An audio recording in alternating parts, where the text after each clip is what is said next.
Hello and welcome to From the Top, the programme where we talk to the leaders across the aerospace and defence sector. And today we're joined by Mohamed Ali, the Vice President and General Manager of Engineering for GE Aerospace. Now, in this role, he oversees the design, the development, the certification and the field services of GE's commercial engines. And as well as having responsibility for safely operating, satisfying customer needs, and maintaining more than 30,000 aircraft engines worldwide. That's quite an incredible number, isn't it? Hey, Mohammed, welcome to the program. Thank you. And as you said, it's a huge responsibility. Yeah, it is. But what interests me, Mohammed, is that we're entering a time in this industry when we're worrying about getting the future talent to join us. So just tell me, how did you get into this business and what is it that gives you the passion that you have today? I just want to go back a little bit in time. I took my first flight when I was 11 years old, 1980. It was on an Airbus 300. Remember that very well. I'll tell you, I spent probably a month preparing for that flight with all the excitement and the adrenaline, and I had my what I'm gonna wear prepared the night before. I didn't sleep that night. Walking up the stairs, no jet tubes at that time, going inside, it's just fascinating. And this is an awesome industry. And if I talk about jet engines and the whole aircraft, they are all inspiring machines. Focused on academics. I was raised by a single mom in Egypt, spent 25 years there, then came to the United States to Cornell University, focused on academics. But in the back of my mind, always, I want to be in that pinnacle of engineering with these people designing and servicing jet engines and the aircraft and talk about the entire aerospace industry with massive achievements. And I think just you get there and hard work. And honestly, in full transparency, if somebody asked me 10 years ago, I'll be doing what I'm doing right now, I would have said no way. But this is, I think, a representation of how welcoming the industry is, how inviting to talent it is, and it's upon us to keep the achievements in the future and keep it that way. Okay, let's take that now, because apart from the human capital, we really do have some enormous challenges in our industry. And I think the environment is one of those, isn't it? We know the pressures we're getting from outside when we look at sustainability. So as the person responsible for those 30,000 engines, how is GE facing up to that net zero challenge? We take this very seriously. It's a responsibility we have as a leader in the industry. Every 2 seconds, there is an aircraft taking off, perhaps even less now, with our engines or our partner engines. At the same time, it's about 3 out of 4 aircrafts are powered again by our engines and our partner engines. So we have a huge responsibility in this industry. And it's upon us as a commitment to the planet, to our grandchildren and children. I'll tell you, when I showed pictures of the Rise engine, the demonstration to my kids, and I said, this is what we're working on in the future. You know what's the first thing they asked me? Is this sustainable? And that's the challenge we have. And we are, as you said, we are taking that extremely seriously. We share in the industry goal to decarbonize by 2050, to be net zero by 2050.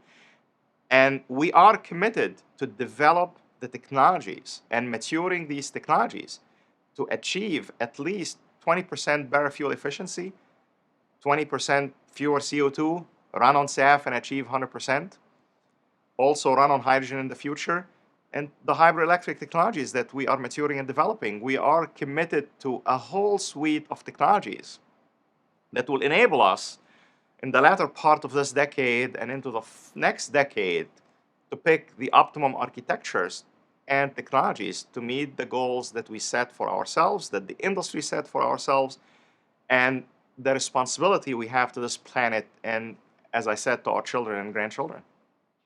We've always said that actions speak louder than words, and you've been talking about ventures happening at GE. There's been a number of announcements like the RISE program that you just mentioned, hydrogen, combustion, the hybrid electric, and so on. Just give me a little bit more meat on the bones about these. Oh, absolutely. So this has been a fantastic ride in the past 18 months of jointly with our partner Safran and CFM. Last year, we announced the RISE program, Revolutionary Innovations for Sustainable Engines, with a target of 20% or more fuel burn improvement. We also have been working with NASA and our partners at Boeing on the electric propulsion demonstration. And earlier this year, we announced at Farnborough the collaboration with Airbus, CFM, and Airbus on a RISE demonstration by the middle of the decade. We also announced with NASA and Boeing about our successful altitude testing of electric propulsion system, hybrid electric propulsion system. And earlier this year, going even back to January, February timeframe, we announced with Airbus that we are going to be doing a hydrogen demonstration also by the middle of this decade. Exciting times for three very exciting technologies. But if I take you behind the scenes a little bit, it's not just about announcements. There's a lot of progress that every day is being made. If I talk about RISE, obviously the big visible component is the open fan. Less talked about is the compact core and a lot of technologies that are inside that engine that we are maturing. We progress very well on the first milestone of the design reviews. We call them conceptual design reviews. And we are looking forward to the next step of reviews. At any given point in time now, we have tens of rigs running with probably 1,000 or more engineers around the world, around the clock, working on the ground demos, the flight demos, and maturing those technology architectures. We announced at Farnborough that we successfully did the altitude testing jointly with NASA of a hybrid electric system. First time ever, multi-kilovolt, megawatt class at 45,000 feet. And we're very proud of that. We are actually making a lot of good progress toward getting that flight ready. We made it altitude ready. We're now working on getting it flight ready together with our partners. And then the hydrogen program, we are working with our partners at Airbus at scoping it and understanding the whole program plan and the conceptual design for that flight demonstration. A lot of exciting works.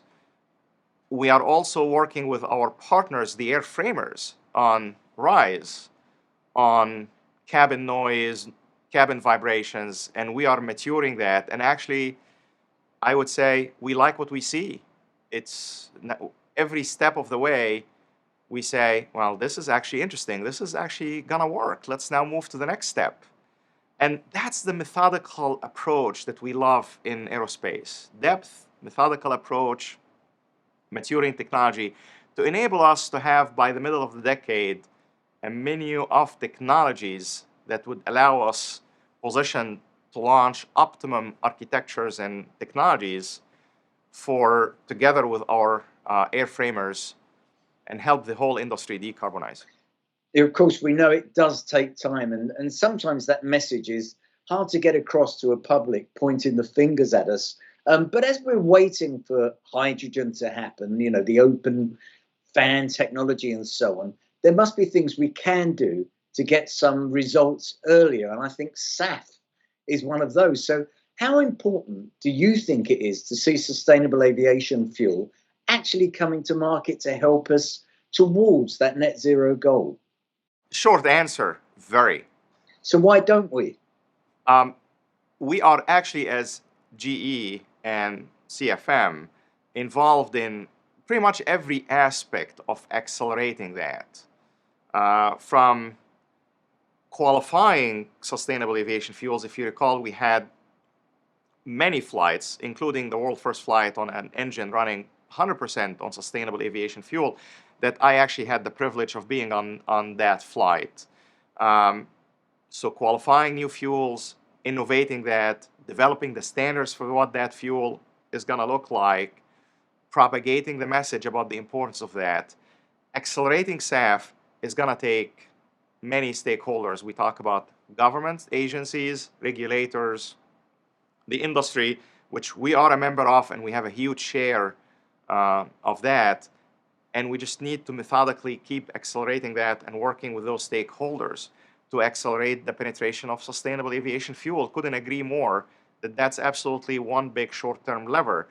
Though there are many other aspects that are short-term that we should talk about. For example, we have a technology, we call it foam wash, or Wash 360.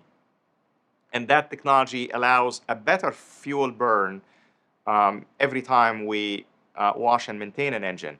And we have been working with our airline customers on the adoption of these technologies. Digital technologies cannot be ignored in being able to achieve fast returns on fuel burns. And we have been very actively engaged with our airline customers on that as well. I think the industry is taking steps short term. We certainly are. And there is no doubt it's going to take the whole village to accelerate all of that together. Okay, let's take a look at the business as a whole now. It's been a tough couple of years, I think, for everybody in our industry, but we're heading to the end of 2022. Can you just summarize for us how that year has been for GE? What also lies ahead for next year? Excitement, optimism. There's a saying, what doesn't kill you will make you stronger. Certainly, COVID has been hard on all of us. The beauty is the industry is bouncing back, and everybody is bouncing back. And we believe we want to build it better. We can rebuild better coming out of COVID, especially on sustainability. And that's really the year in summary for us. And people have an innate desire to fly. Go to any airport, and you're going to see it. And when I do that, it feels like when I was the young kid going the first time to fly. The beauty is this industry has enabled hundreds of millions, perhaps billions of people to fly and experience the joy of a connected world. Because when the world is connected, it's a better world. The world is better when it flies. And I think that's what we are seeing is the industry is bouncing back. We are tremendously focused on sustainability with all the progress that we're making that I just spoke about. And quite a bit of excitement about we are ushering into a new era of sustainability. And it's phenomenal to be at the ground level of putting these innovations that in 10 or 20 years, I would look at that and I would say, I was part of that and my team was part of that. And I brag about that to everybody, and especially to my kids and hopefully my grandkids as well. Now, finally, Mohamed, it's a question that I often ask the leaders in our industry. Now, we know what kept you awake as a kid when you had the excitement of that first flight. But what is it now? What is it these days that wakes you up in the middle of the night in that cold sweat about our industry? In GE Aerospace, we say, we invent the future flight, lift people up, and bring them home safely. Bring them home safely is the number one responsibility that I feel our entire team here at GE Aerospace feels.